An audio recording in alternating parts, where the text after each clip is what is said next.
Good morning, I'm Marcus Lay, Training Chief, Eugene Springfield Fire. We're here today to talk about low-rise and high-rise fires, and this is a series of content that we're putting out for specifically the company officers in place of what we would normally do for B shift or blue card company officer continuing education.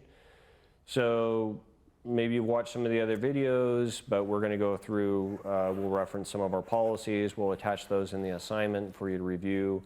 We want the company officers, battalion chiefs, anybody on the department to watch these, but I want to make sure that company officers take this content, that they share it with their crews, that they have these discussions, and that we think thoughtfully about these fires, the tactics, and what our policies are. As we go through change in construction and deployment. So we've put together a few different scenarios. I've done my best with the help of Sean to get some realistic scenarios that we can talk about, and we're just going to kind of have a discussion right now on a low-rise / high-rise type operation, and we're going to discuss general tactics and strategies. Been talking all morning, so I'm having trouble. We'll roll into the apartment building, and you can give the size up and the assignment, okay, that kind of thing.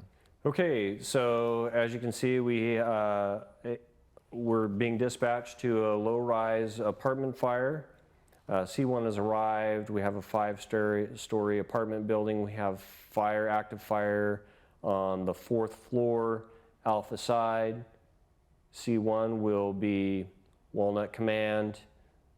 Engine 1 prepared to go aloft for fire attack. So I'll break there. I'm going to have my truck company arriving also. I may, if I'm possible, I may loop the block with my vehicle and see what I have going on. We're going to have a fire alarm going off. It's middle of the day. We're going to have some report from the occupant, hopefully, whether somebody's already made access to the apartment or we have an evacuation. That's going to be my first consideration. Where is my occupant? Right, and this is university housing, basically. This is over off of Walnut near Matt Knight. So there's going to be middle of the day. This is a significant life hazard in these buildings. So I've been there. Every apartment building fire I've been to with a reasonable amount of fire, there's people that are still in the building. Not moving. They're impaired. So let's talk about cards, no cards.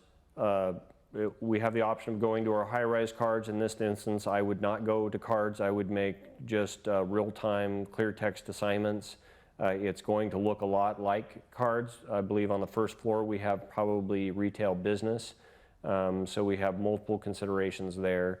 And we'll have people probably still trying to keep their businesses open. Right, so talk about this style of building. You can call it residential over commercial. The other thing you call it is taxpayer. I don't know that term is kind of dying, but so residential over commercial, working fire center occupancy. If you don't know the actual floor, if you can't count, you can say upper floor, lower floor. That makes it easy. If it's YAPOA, you're not going to count 1, 2, 3, 4, 5. You've got to actually just say an upper floor.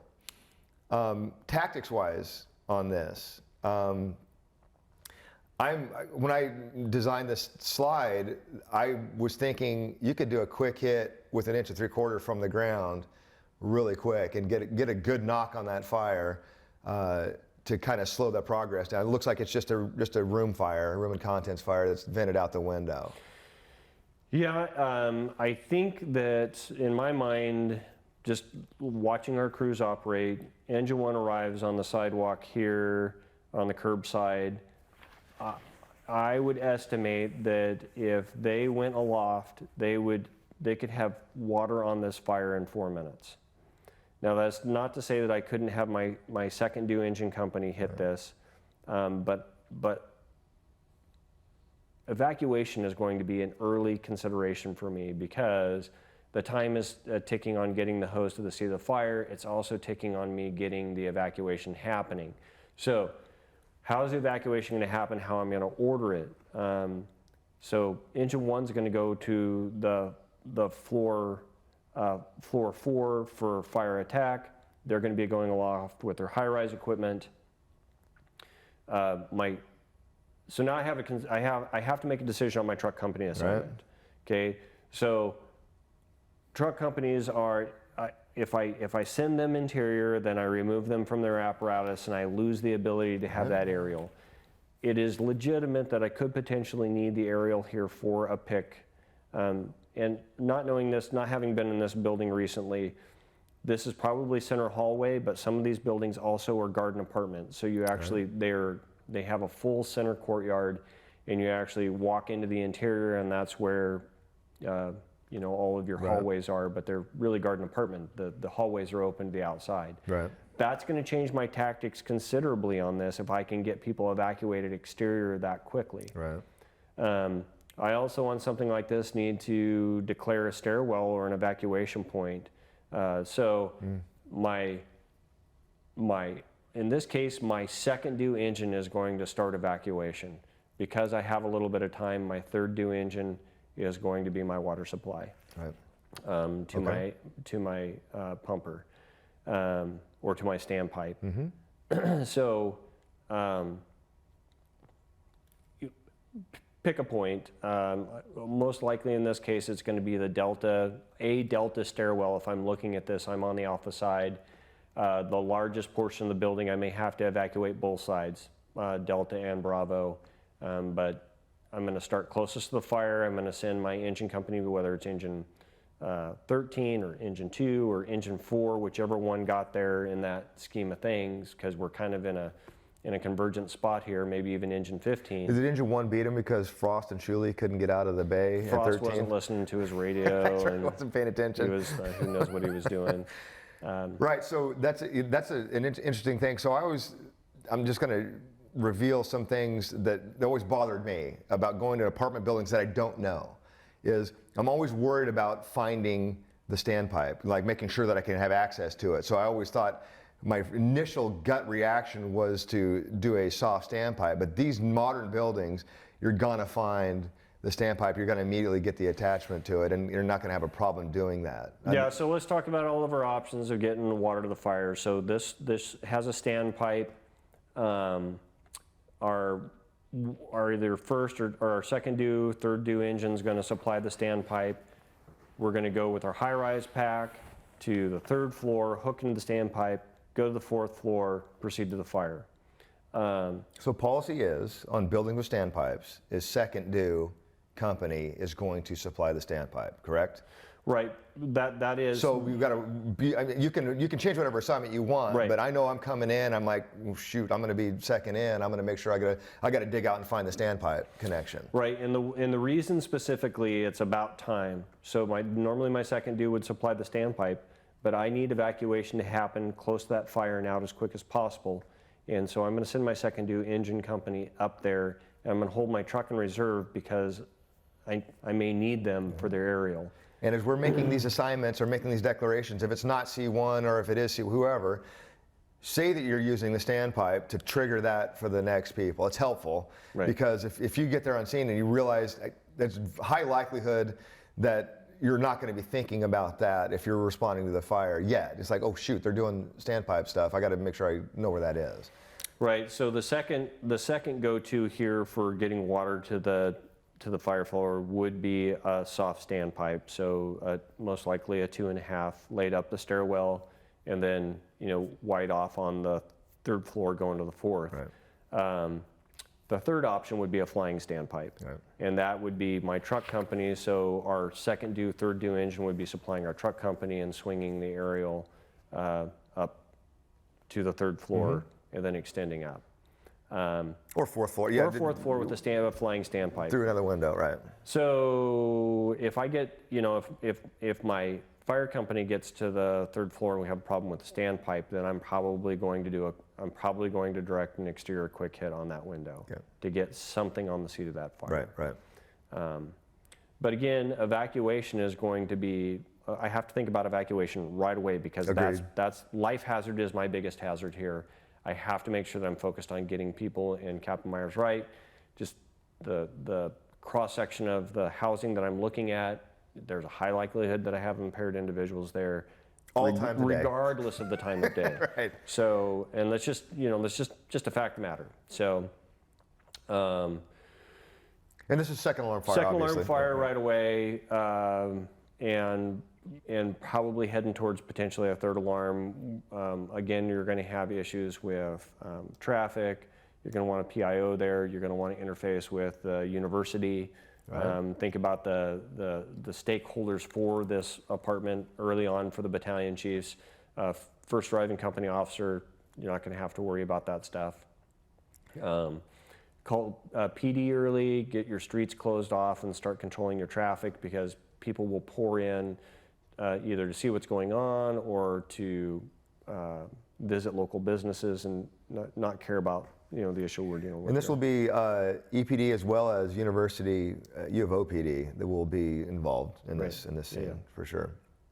But yeah, so the biggest consideration on this one, unlike the strip mall or the big box, is there is a life hazard potential here, including the fire occupancy. I mean, that's one of those things that that's a number one priority, is to get people out of there and get the building, get water on the seat of that fire for sure. So let's talk a little bit about elevators really quick, because there's a lot of discussion on the department about the use of elevators within our high-rise policy and affecting fire and getting equipment to elevated floors. So historically, the industry standard is, we control the elevators, but we don't use the elevators. We are working on advanced training for using our elevators to some extent in certain circumstances. So it's going to take a lot of thought on behalf of the crews to say, yeah, this is an instance where we can use our elevator, or this isn't. And there's more to come on that, but I want to reference that, because there is work being done on the use of elevators in our elevated or in our high-rise, low-rise fires. And so in an instance like this, where I have a very confined fire, the need to use on a low-rise, the need to use the elevator is going to be pretty low. This is, we're on the fourth floor. Maybe Frost and Shuley would need to use an elevator again. They won't get back to you for that. So, right. But if we're looking at the APO, or some if we're looking at higher floors, floor 8, floor 9, floor 10, right. And we have a stretched out building where we can reasonably do that, and we have a crew that is well versed in an elevator, all of those things fall into place, then we may see some more advanced use of elevators and elevated fires. There's not a crazy amount of people in this building either, but I was, story time, I was in Hawaii when I was in 7th grade, and there was actually a hotel fire that went up, and we thought it was ours, and so the whole building evacuated. So we pulled a fire alarm in hours. And everyone but my family piled into the elevator. We were on the 16th floor, and those elevators were just like the dorm parties in college, where there were so many people that they were going below grade on the floor. So a building like this is not going to have a ton of elevator pressure, so we can't have access to it. But there are going to be a ton of people on the bigger apartment buildings. They're going to be using the elevators, and so that's going to be another giant consideration for us, which is controlling those elevators, but there's going to be a lot of people using them if there's a high-rise fire going up, or a large apartment building fire. That's hard to believe. I mean, that you made it to the 7th grade. It didn't say I made it. Yeah, that was the last year of school. So let's get back to fighting the fire. This fire. So obviously, the intent here is, we have these buildings are built, especially, this is a newer building. This building was built within the last 10 years. It's very compartmentalized. We have a sprinkler system. We want to support the sprinkler system early also. Right. So I'm looking at my 4th or 5th due engine, depending on what my evacuation need is. So, and that's why I don't go off of cards on something like this, because we have such a life hazard. Right. I need to get resources, making sure that evacuation is happening early and as efficiently as possible. And so I'm going to get those resources poured in, then I'm going to support that sprinkler system as quickly as possible. This is going to be compartmentalized for a long time. Yeah. We should have a 1-hour firewall around this. Hopefully the occupants, if they left, they closed the door behind them. So we need to start thinking about fire flow, air entrainment, flow paths, things like that. Depending on the aspect, I think that we're looking at a north-facing aspect here. That's going to be west, I think. Oh, west. Okay, so we could have a wind-driven fire here.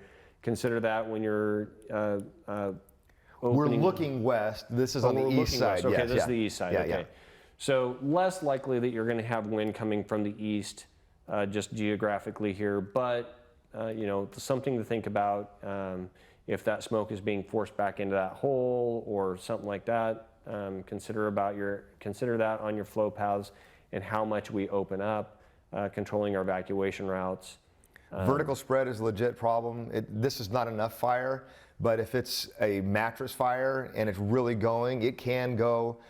Again, story time, but that hotel fire, I watched it go to the next floor above it and hit that room, and they got that second room vertical, the floor above it got involved, hit the curtains and started that room on fire too. So if it's a large amount of fire, this can spread vertically and go to that fifth floor. Right, so when we're talking about evacuation, we're talking about the fourth floor first, closest to the fire, moving out, and then we're going directly above to the fifth floor, directly above the fire, evacuating there, moving out, and then we'll move to the third floor, closest to the fire, and move out from there. So I know that's basic. Everybody probably knows that, but let's talk about that. Safety considerations on this building, it's new enough that you don't have a bunch of window air conditioning units. Right. But we do have buildings just like this and taller all over the city that are old enough that they have window air conditioning units.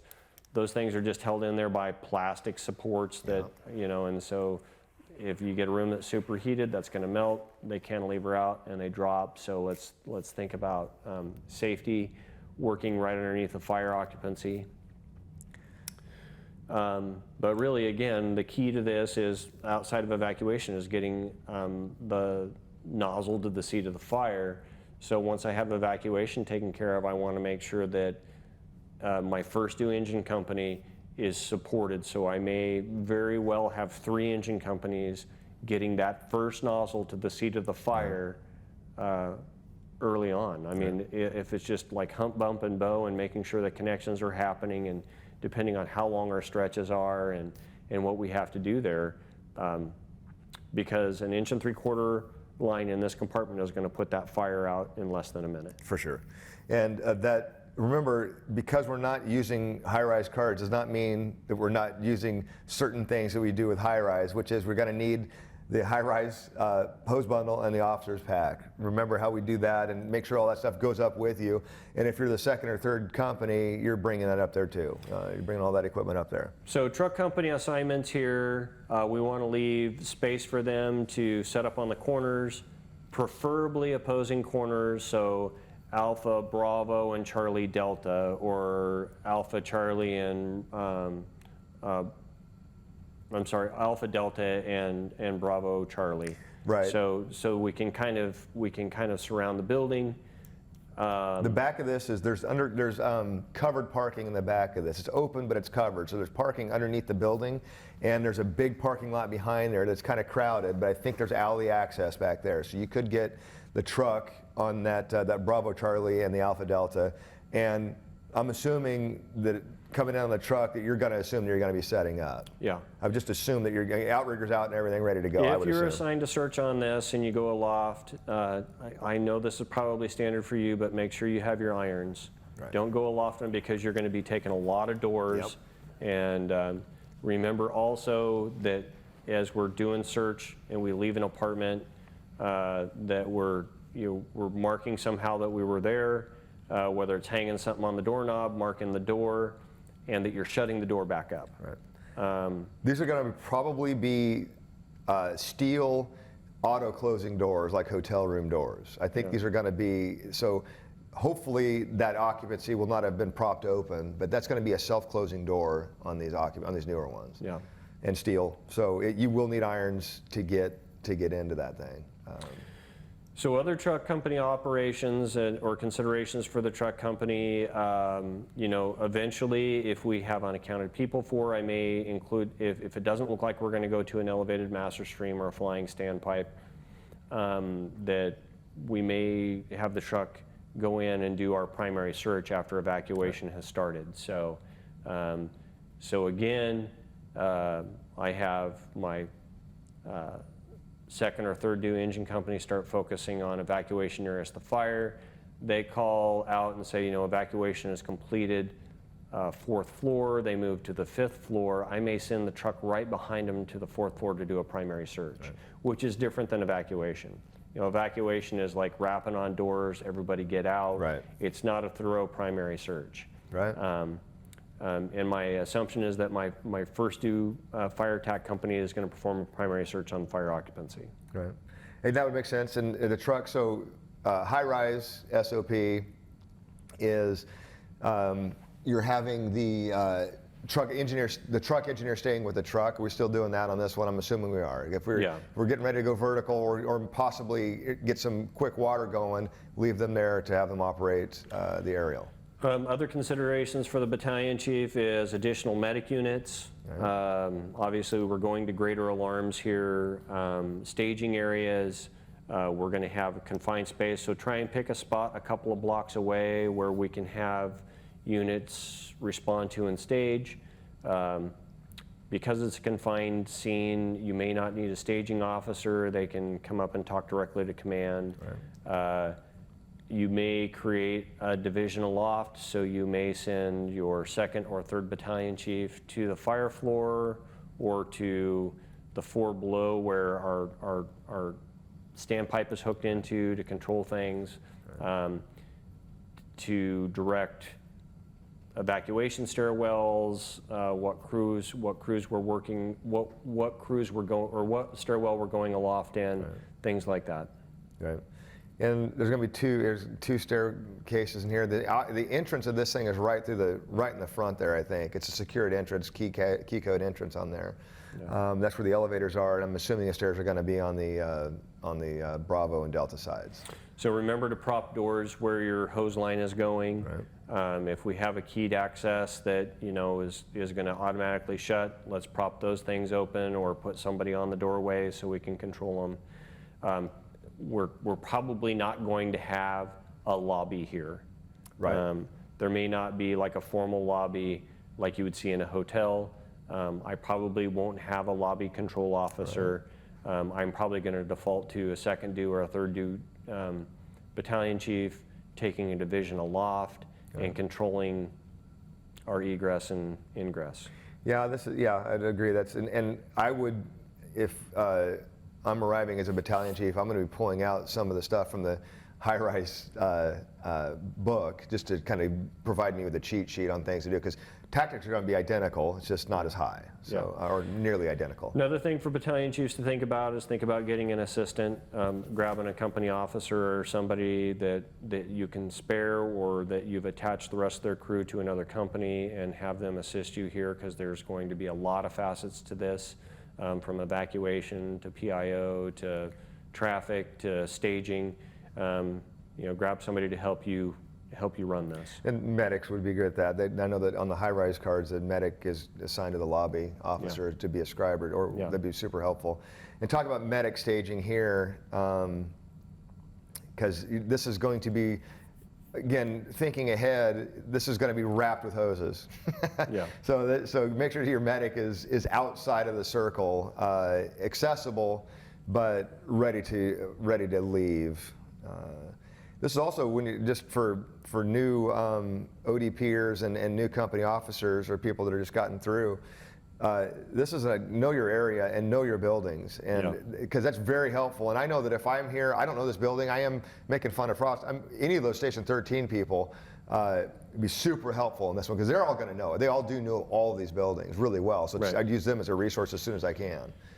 So, and also in regard to high-rise, Chief Paskett has put out a video in line with this content that is specific for high-rise, that is much more detailed on both the policy and the cards than we've been today. We've talked more about tactics and considerations for truck company assignments.